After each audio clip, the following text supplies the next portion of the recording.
Well, hey, Gundam Maniacs, welcome to another episode of Gundam Explained. We're back on a Saletta Sunday with another Wish for Mercury. It's Father's Day too, although not many fathers are really broad. Actually, yeah, we got Delling, right? But we haven't really gotten too much further with his story. But this is episode 22, The Woven Path, and, after the last episode, I'm really expecting a lot more to be unfolding, characters having to make good on decisions moving forward, because we've seen a lot of death and destruction, so I think they would kind of escalate or accelerate, I guess, moving forward to stop Saletta's mom. Hey, but before we get started, if you haven't, please subscribe, and if you think this is a cool video, give it a like. Check the links in the description for ways you could support the channel, or even join our Discord. We have a lot of fun there, but let's get started. All right, opening up with a shot like this. This looks badass. These are those AI-controlled Gundam bits that are literally Gundams, but I like how they kind of have a slave wraith look to them. If you're familiar with UC, the slave wraith looking mobile suits, and that kind of goes in line actually with the intent of that. And another fleet moving in. I mean, you would think after the first mass murder that occurred, they'd probably kind of stay back and wait, but nah, they're moving in. I mean, look at that shot. There's some awesome imagery in here. I mean, I might complain about the story, but the stuff looks awesome. All right, again, yeah, trying to shoot, but they can't. I mean, that's something we figured out from the previous episode, so I guess we're just seeing, more examples of Quiet Zero and how this super weapon works. All right, and they were shooting out missiles, and, with the Quiet Zero system, it was able to kind of take over those missiles and shoot them back and destroy them. Again, it's like they keep trying, but it's not working. Love it. I mean, even though I think it's kind of silly, this type of action, it kind of has no logic to it, it still looks awesome. I love seeing the different ships, the different weapon types they're using against the mobile suits, so at least that part is cool. Yeah, look at all of that destruction. Awesome super weapon. I love it. Okay, so now they're waiting for the permit reactor to recharge, reactivate. So I assume this shows that there's a window where it's vulnerable. The Quiet Zero system, the aerial rebuild, Prospera, on this system. Hey, thank you, daughter, for that mass destruction. And I guess Ghoul wanting to try to talk to Mirena, but Mirena's like in this state of shock, which is pretty interesting. It's, it's almost her fault for how things have kind of unfolded, although I think Prospera would have figured out a way to do it anyway. I think she just knew she could use Mirena to make it happen quicker. Yeah, we'll see how that character unfolds. Speaking of unfold, she needs to fold the clothes. They're scattered everywhere. That's the first step to kind of break out of the depression. But, I mean, yeah, honestly, the mass murder causing a conflict, I mean, I can kind of get why she is the way she is. And it's not like she can single-handedly do it herself. It's probably hard for her to come up with a plan of action herself. I would almost feel like in her position, she might rather people that are more experienced in warfare kind of plan these things out. Okay, she's wanting to use the Demi-Barden, I think it was called, the other mobile suit to be able to use in battle, and she's like begging please. And it's just weird, I gotta say. There are a lot of moments in this episode where I've seen where there's this drama between characters that occurs despite the incredible threat and high risk that's involved in the world around them. That might be typical for this type of anime. I think it could be the purpose of this show was to really have a very character-like approach to the story, to keep people interested and entertained, again, despite the logic in the world around them. But I love how much we see Haro. Yeah, and then we're cutting to kids at the school. They're just talking about, let's, take care of the animals. Again, there's this slice of life component that is, again, more of the crux of what Wish for Mercury is supposed to be. And, that's cool for people that like it. But also it gets into where some characters want to be more involved with what's going on. And it almost seems like at this point, you might as well get anyone involved that is willing to fight, because it seems like Prospera is like going on this rampage with her Death Star. I mean, at that point, you got to do whatever you can. That reminds me of Star Wars again. And the Rebel Alliance. Luke wanted to join. The Rebel Alliance is full of people that just want to join to help to stop what's going on. And then some Elan and Elan and Saletta discussion here. I've grown to appreciate this Elan character more, even though for most of the series they set him up for something else, and that really didn't happen. Although his character arc, the way it changed, is pretty interesting. And I kind of like the discussion he's having here. He's able to relate to her more now that he understands, especially with what the aerial was and how it operated in the first place. Really for Saletta to get involved now using a Gundam, the permet links are going to affect her more. And it really is interesting how much Saletta has changed. And it was kind of almost an overnight thing, but when she was directly confronted with what the reality was, because this whole show, she's just been following her mom because her mom's never really shown anything to question her. Even if Saletta was questioning things, she's like, well, my mom's been right. My mom's been right. And now that her mom pretty much like abandoned her, it's where Saletta is able to like tap into her true self. We're seeing that with her conversations with people, even things she needs to do. She has so much more confidence to her. Yeah, the Assembly League fleets have failed in their second wave attack. So it reminds me of playing a video game and I'm waiting around the corner knowing the AI is just going to come in and then I just like shoot them as they're coming in. It's funny. Again, no real logic or plan that we're getting. It's like the difference between watching some schlocky sci-fi and like maybe some Star Trek Next Generation, I guess, where when the ones in the ships that are planning their attack, they're talking about the specifics of what they would need to do in order to have a successful attack. They're just showing the fighting in the war to happen just to happen.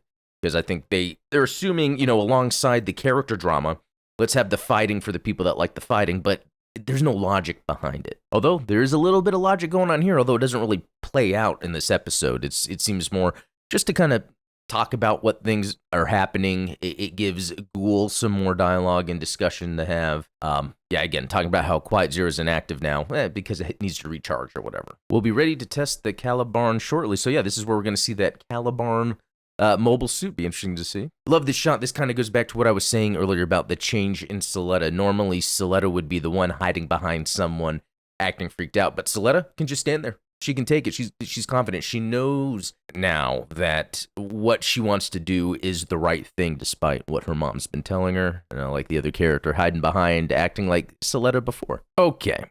This is where I facepalmed because she wants to talk to Mirena, and Ghoul's like, let's duel over it. So again, this is where this show is really showing its true colors about it being a character drama, despite the logic of the world, the threat that is present. They're going to take their time and not only duel. At first I was like, oh my God, they're actually going to get into a mobile suit and duel. But no, luckily it was just a fencing duel. But still, it was like in that moment, oh yeah, I have a bunch of fencing gear right here. And I kind of think that came out of nowhere. I mean, look, a lot, people might like that, but this was a super facepalm moment. I felt my hand reach inside my skull.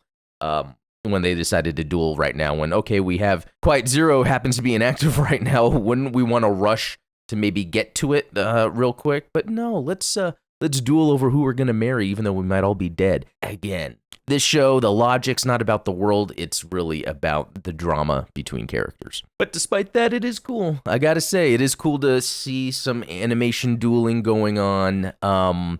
It's more of a classic approach to that whole idea of dueling. There's kind of a classical style to, a lot of Gundam, but this one in particular. And that whole thing where this takes after older anime, which is a recurring theme. And I think it's kind of helped me understand the other reasons why I'm slowly getting disinterested in Witch from Mercury is that it's less of its own thing and more of a collection of things. I love that on his app, he was able to pretty much confirm that she won and it changed the color of her clothing again. I think that's a neat little touch. All right, so Saletta is confronting Mirena, but it's through the door trying to get her, hey, let me come in. I want to talk to you. And then I guess Mirena's decided, yeah, I'll come to you. And, they're kind of, talking what they're showing. Because of me, so many people were injured and killed. And it's both sides, too. I mean, Saletta's trying to say, yeah, that happened to me, too. Again, it is good that they're kind of diving into that character of Saletta, because it almost seemed like she was kind of dumb and it didn't really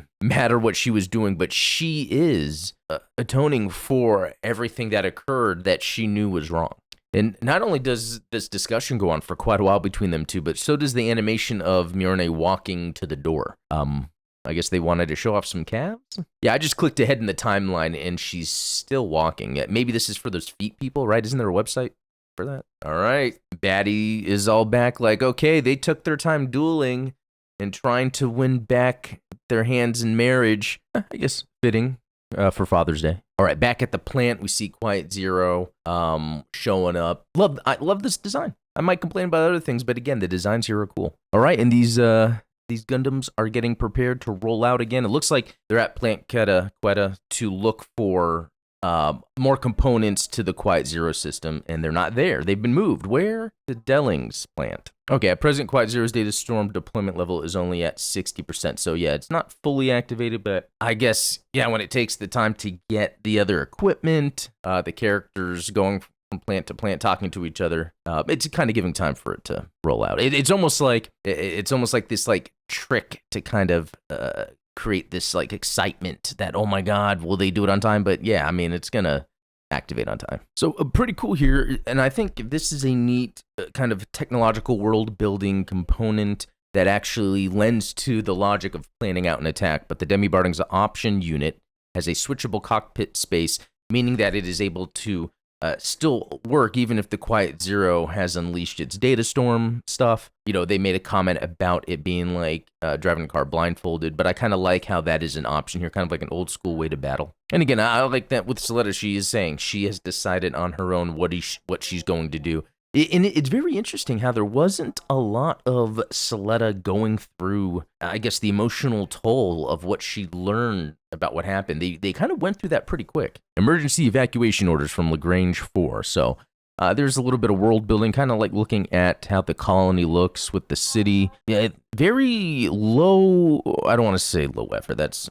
what am I trying to say? Very low detail work here, but, you know, I think they go through it really quick, so you can't really tell, because it just looks like Minecraft blocks. And then, Shadiq is showing up, but like, then, you know, because of the way everything has unfolded, it's a different dynamic here. I mean, anything could really happen. You would also think he would be more inclined to, I guess, be on equal footing with the others here that are just trying to stop Prospera. Interesting story here, because just like, I guess, Aerie being part of the data storm, like her child's been in there, it actually reminds me of, I was just thinking that Star Trek Strange New Worlds season 2 started, and I watched that first episode, and that was not good, but although I liked the first season. One of the guys, wasn't it where in the transporter, I guess his daughter died, so he has her like trapped in the transporter system, and then he's able to have her transport in like a stasis form so he can talk to her for a little bit. Anyway, here you find out that within the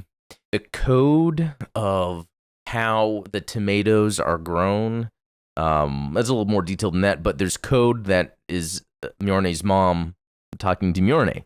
I think it's really funny how they kind of parallel these ideas where it's almost like ghosts of former people still exist and have an impact on the world by using technology to kind of keep them alive.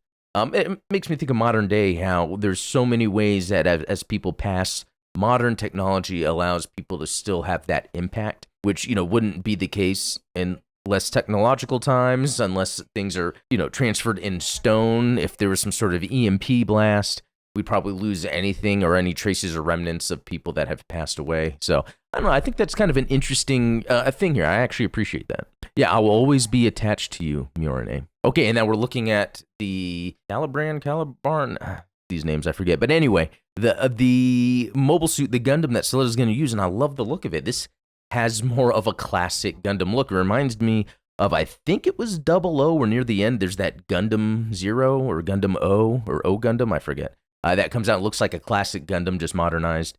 Kind of doing the same thing here, but again, like, I'm not really seeing sort of event system or where you would see things sort of connected to give that detail. It has just this very sleek, futuristic look to it.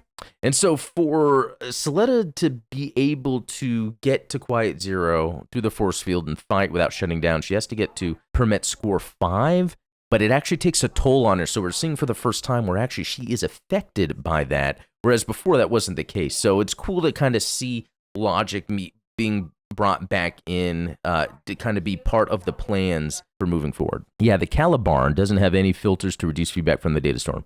Again, looking at that, I love the way it looks. It's the face gives me more of the Zeta in a way vibe, but it has like almost like the classic V-fin look, and the shoulders, the proportions. It looks great. This is actually, to me, a cooler design as a main Gundam than the Aerial. So it's really cool that this is something that the main protagonist, Saletta, gets for the main attack. I gotta say, I love the way this looks. Like, not only is this a badass like pilot uniform that Saletta has, but I just love even like kind of that foreground look where it's out of focus to kind of help give depth to the scene. This is just a neat animation cell. Oh yeah, and she's going through that permit and it's affecting her. So it's kind of sad to see her go through this, but she's determined. Really cool look here. Really cool look. I dig the look of this. It's begun. Oh man, those scary witch ladies, not a fan. The Caliban. And this is very neat because it has a lot of the weapons it has with it. It's calling back to a lot of different Gundam in different ways. Having that giant gun, what is that, the C1, the Zeta C1 Plus or whatever, there's kind of that look to it that this kind of has. And just thinking that Prospera knows that her daughter is coming to stop her, that she's willing to just like, we just got to kill her. I mean, it's just crazy. And that's pretty cool. It opens up, gives it kind of that Gundam X look, because the X sort of shape on this gun here. Again, which Mercury is really just calling back to a lot of imagery of other Gundam. I do like this sort of flight pack, G-Defensor, if you will, that the Gundam bits kind of fly in on. They actually, again, awesome top tier designs here.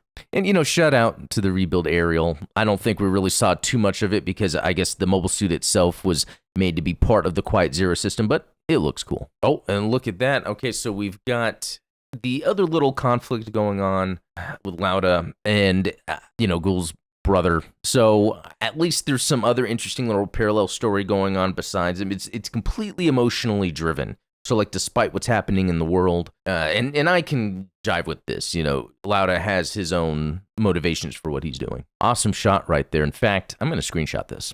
Another awesome shot, but someone's calling out to her. Crazy, huh? So we see her sister / her genetic self kind of sitting there, standing there. It will be interesting to then see what comes up the next episode, because I would feel like there's this strong relationship and bond between Ariel and Saletta. In I wonder how much Ari has her own sort of agency over the situation, just due to the fact that her mom has these plans in place that really are really rooted in revenge. And in that light novel, it was discussing how she feels bad for what Saletta's mom is making her go through. So I mean, this is actually where the episode ends. I'm really curious what's going to happen. And the other aspect, too, because of Saletta, it reminds me a lot of the second Blade Runner movie, because it's very interesting how the main character that's played by Ryan Gosling, as the story's unfolding, he's feeling like he might be the center of everything and that he is special, but he finds out he's really not, and he's not the center of everything. That almost is what happens to Saletta. She is coming to terms with the fact that she's not that important. All right, and there we have it. That was episode 22. The Woven Path. Very interesting to see what happens. Let me know what you think down below. I'm kind of ready to see where this goes. I do feel like it's kind of dragging. It's really just rooted in character drama and just taking things from other anime, Gundams, and not really giving it its own identity. So let me know what you think down below, and we'll talk later.